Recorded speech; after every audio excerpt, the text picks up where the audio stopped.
Paging Dr. Gary C. Please proceed to the geriatrics department. Emergency! Emergency! Paging Dr. C! Emergency! Emergency!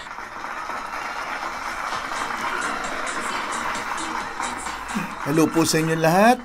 Si Dr. Gary C. po ito at nanonood kayo ng Gabay sa Kalusugan.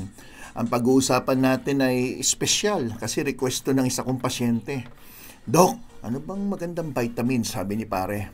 Ano bang magandang vitamins pwede sa akin kasi medyo humihina na si Manoy eh. Ito biya mo, tuturo ko sa iyo. Ang title po ng ating pag-uusapan Can Vitamins Treat Erectile Dysfunction? Kasi maaring alam nyo na yung mga gamot na iniinom, mga rinireseta ng doktor. Pero yan iniinom pag may laban lang. Hindi mo pwedeng inumin ng tuloy-tuloy, di ba? Pero baka naman may mga pagkain o mga vitamins o mga natural na pwedeng tumulong para masaayos natin yung mga problema. Anong problema? Marami kasi. Pwedeng nerve, pwedeng blood flow, pwedeng mga matataas ang kolesterol, nagkakaroon bara-bara sa mga ugat ninyo. Lahat yan basic Pero siyempre, kung may sakit po kayo, sakit na halimbawa, diabetes, o kaya sakit na mataas ang kolesterol, hypercholesterolemia, pwedeng medyo mahina. Pero siyempre, nandun na yung edad. Andun yung mga stress, psychological at kung ano-ano pa. Pero ngayon, ang pag-usapan lang natin yung mga vitamins na pwede. Okay, eto. Bibilisan na natin. Pag sinabi natin ED, alam nyo na yan. ED, ibig sabihin erectile dysfunction. Ano ba ibig sabihin nun? Nahirapang tumayo o kaya tumayo pero hindi naman umabot dun sa penetration dahil malambot. Difficulty achieving or maintaining a penile erection. Sa Tagalog, tawag nyo hindi tinitigasan. Dati ang tawag impotence, pero hindi na ginagamit ngayon yung salitang impotence. Ngayon, ang tanong, meron ba mga vitamin na talagang makakatulong? Pag sinabi kasi natin treat, kadalasan narinig natin sa gamot. Pag sinabing vitamins o kaya supplement, sinasabing no therapeutic claim. So, hindi po treat ang tamang term, di ba? Kung tutusin. So, gusto kong ilinaw na walang vitamins na pag ininom mo bukas o mamaya, meron na kagad ereksyon. Walang ganon. Pero nalaman sa mga pag-aaral na may mga evidence-based na may mga vitamins na pwedeng makatulong sa erectile dysfunction. Generally, lahat ng mga doktor mag-a-agree na nakakatulong pero hindi to treat or cure the condition. So, ang pag-uusapan natin ngayon ay hindi po yung mga prescription medication. Okay? Kasi kung prescription medication, personal, puntahan nyo yung doktor, kailangan masuri kayo, malaman kung anong sakit nyo, kailangan makontrol din yung sakit na pwede mag-cause ng erectile dysfunction. So, let's talk about mga vitamins. So, what is the best vitamin for erectile dysfunction? Yung vitamins na pang araw-araw na pwede nyong inumin. So, mamimili ka na lang. Kakain ba tayo ng mga pagkain na mayaman sa vitamina na to? O itong mga vitamina na to, baka nabibili natin in a preparation like tablet o capsule na pwede makatulong sa inyo. Okay. Number 1, folic acid. Ayan. Yung iniisip ng iba dyan, pag folic acid, yung mga anemic, pag buntis, binibigyan ng folic acid. Pero ang lalaki, pwede makinabang sa folic acid pag may problema sa erectile dysfunction. Ito yung tinatawag na vitamin B9 nung araw. Pero ngayon, folic acid na ang tawag. The lack of folic acid may cause high homocysteine levels which can impair erectile function. Doon pa lang sa sinasabi, yung mataas daw na homocysteine, pwedeng magkaroon ka ng erectile dysfunction. Bakit? No? Itong homocysteine na to, parang free radicals na tinatawag. Na alam niyo po ba yung mga taong umiinom ng coenzyme Q10? Ang main purpose nun kontrahin itong homocysteine. Itong homocysteine nakakasama din sa puso. So, hindi lang sa puso, pati pala sa pagtindog ni Manoy naapektuhan pag mataas ang homocysteine. Studies looking at heart disease have shown that daily folic acid supplement can reduce the hardening of the arteries and allow for better circulation. So, main purpose pala ng pababain natin ang homocysteine ay para hindi manigas ang ating mga ugat. Hardening, paninigas ng mga ugat. Siyempre, pag ang ugat natin matigas, hindi na makakadaloy na maayos ang inyong dugo sa buong katawan nyo. Kasama na rin po sa ereksyon, di ba? Daily dose of folic acid mapakain mula sa mga pagkain o kaya mula sa mga vitamins ay tumutulong din as a mood stabilizer and may help both stress-related erectile dysfunction and pati premature ejaculation during sexual intercourse. When you say premature ejaculation, alam na mga kalalakihan, yung parang sandali pa lang, lumabas agad na hindi mo pa masyadong na-enjoy. Lumabas agad. Yan, nabitin si misis. Yan yung premature ejaculation. So tandaan nyo folic acid pwede makatulong, ma-enhance na yung mood nyo, mood stability, anti-stress. Di malaking bagay po yon. So ano yung mga vitamin B9 o pagkain na mayaman sa folic acid? Bagamat nabibili yan in a tablet or capsule form, meron po mga pagkain na pwedeng regular nyong kainin makatulong sa inyo. So ano yan? Lahat ng green leafy vegetables pwede. Lalo-lalo na yung spinach, kale. Okay, makakatulong yan. Legumes, beans, peas, lentils, avocados. May lecture ako niyan Panoodin niyo yung lecture ko tungkol sa avocado na sinabi ko doon na malaking bagay yan para pala sa tinatawag na aphrodisiac. Yung parang balik yung sigla o gana nyo sa sex. At pwede rin pala makatulong yan for erectile dysfunction. Asparagus, eggs, citrus fruits, beets, no? Beets, nabibili yan, yung root, di ba yung beetroot na meron yan sa mga supermarket. Brussels sprouts, banana, broccoli, papaya, cereal, rice, and pasta. O baka may nagtatanong, ano ba yung banana dyan sa picture? Hindi po yan si Patoto Yan po yung sinasabi ko na pwede makatulong din, banana. Okay. Ano pa? Vitamin D, isa pa sa kilalang vitamin na hindi lang pala ito para sa buto. Nakakala natin para lang tumibay buto, kailangan mo vitamin D tsaka calcium. Hindi pala. A significant number of tests sa mga lalaki lumabas ng ED ay makadalasan meron silang mababang vitamin D.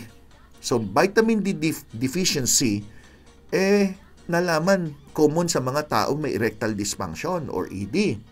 So, supplementation with vitamin E will help improve your erectile dysfunction. A study conducted 2018, which is about 6 years ago, suggested that achieving a healthy level of vitamin D can improve your testosterone levels.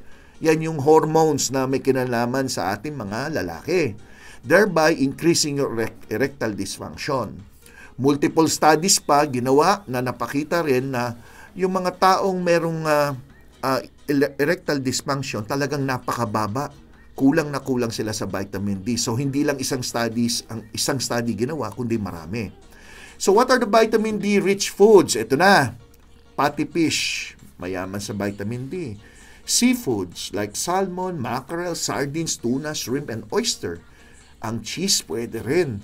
Egg yolk, hindi lang po yung takot kayo kumain ng pulang itlog, di ba? Yung pula ng itlog, pwede naman pala. Basta hard boil, mas okay. Soft boil, okay. Mushroom, at marami na bibili mga pagkain na vitamin D fortified. Di ba? Yung mga nabibili natin, mga cereal, gatas, oranges, even yogurt, nakalagay may vitamin D content. So, pwede makatulong po yung mga yan. Next is vitamin B3. Kilala natin, di ba, 1, 6, 12. Pero yung mga B3, hindi nyo naririnig yata Ang B3 kilala sa niacin. So, hiniwalay na yan. So, niacin na ang tawag dyan. Well, ang niacin sa isang pag-aaral nalaman in-improve ang erectile dysfunction ng mga moderate to severe erectile dysfunction na mataas ang kolesterol. If you remember sa intro natin kanina, nabanggit ko, pag mataas cholesterol, may diabetes, pwedeng dahilan yan para magkaroon ng erectile dysfunction. So, ang niacin tumutulong magpababa ng inyong high cholesterol or any medication or supplements na pwedeng tumulong magpababa ng cholesterol, maaring manumbalik ang inyong magandang ereksyon. Ang niacin po known to help decrease the high cholesterol, the bad cholesterol, and may reduce blood pressure. And it can contribute sa pagkakaroon ng impotence kung kayo'y may high blood at mataas ang cholesterol. Tandaan niyo po yan. Then, ano mga pagkain na mayaman sa vitamin B3 or niacin? Ito po, liver, chicken breast, tuna, turkey, pag social ka, avocado, green peas, and mushroom. So yan, napakasimple. Di minsan-minsan maghalo ka ng konting liver, konting chicken breast, o di avocado palaging bida, no? Kasama palagi. Then, next is vitamin C. Sino ba makakaisip na kulang ka sa vitamin C o ascorbic acid, pwedeng maapektuhan si Manoy? Aba, isipin nyo, vitamin C sa sipon lang yan. Hindi po. Ang vitamin C o ascorbic acid, yan yung kanyang pinaka-generic name, di ba? Ay sumusupport sa biochemical pathways na nagli-lead to nitric oxide release. Ay, ano naman ginawa ng vitamin C? Ang vitamin C daw, pag ininom nyo, nagkakaroon ka ng biochemical process sa katawan nyo na naglalabas ka ng nitric oxide. So, ang pag-uusapan natin, hindi yung vitamin C, kundi yung linalabas niyang nitric oxide. Anong purpose na itong nitric oxide? Improve blood circulation to achieve good erection. O di, tapos ang problema. So, yung nitric oxide nakakatulong na ma-improve ang blood flow. Yan. So, ano yung mga vitamin C rich food? Kung ayaw nyo ng supplement, ayaw nyo ng mga tablet o capsule, pwede kang mag-take ng mga pagkain mataas sa vitamin C. Lahat ng prutas at gulay, magandang source ng vitamin C yan. Okay? Lahat. Ang berries, pinakamaganda. Berries, kung social ka, blueberries, raspberries, citrus fruits, oranges, grapefruit, watermelon, mga gulay na cruciferous, andyan na yung broccoli, cauliflower, Brussels sprouts, alam nyo na yan, di ba? Cabbage, spinach and green leafy vegetable, mayaman din sa vitamin C. Hindi lang yan, yung mga orange, hindi ko nabanggit, syempre kasama na rin yun, oranges, even apple, yung balat ng apple, maganda rin po yan. Then, lastly, a supplement called L-arginine. Yung L-arginine, halos binibigay ko ito sa mga pasyente kung may problema sa blood flow. Kasama to sa mga erectile dysfunction, kasama yan, no? Studies have shown that L-arginine are limited and have small sample size, but found that L-arginine may help ED. So, lahat ng mga nababasa ko yung L-arginine, in-improve niya yung blood flow, maganda sa mga may chest pain, may alta presyon, may isang mga pag-aaral din na sinasabi nakakatulong siya, pero small studies pa lang yung ginawa, but still nakakatulong.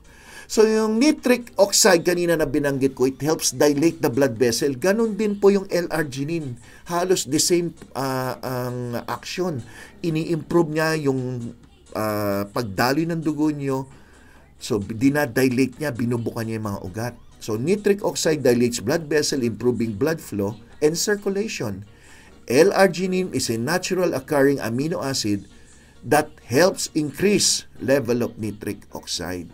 So, yan ang ano niyan. Yan ang kagandahan. So, L-arginine saka vitamin C tumutulong na tumaas yung nitric oxide nyo para bumuka ang inyong ugat.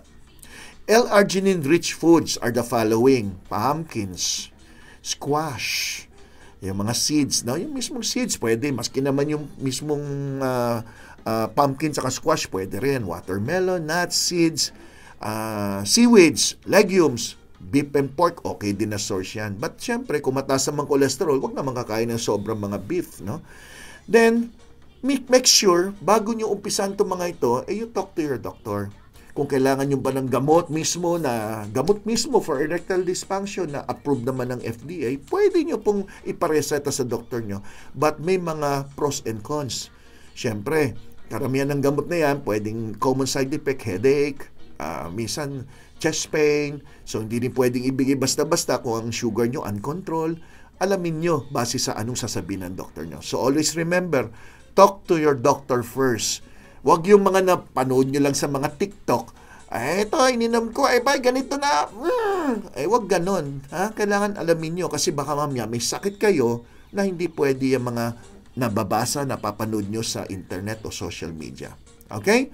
Ano pa? Di siyempre, maglagay ng iHeart GSK kung nagustuhan nyo yung aking paliwanag at invite friends to join us here at Gabay sa Kalusugan.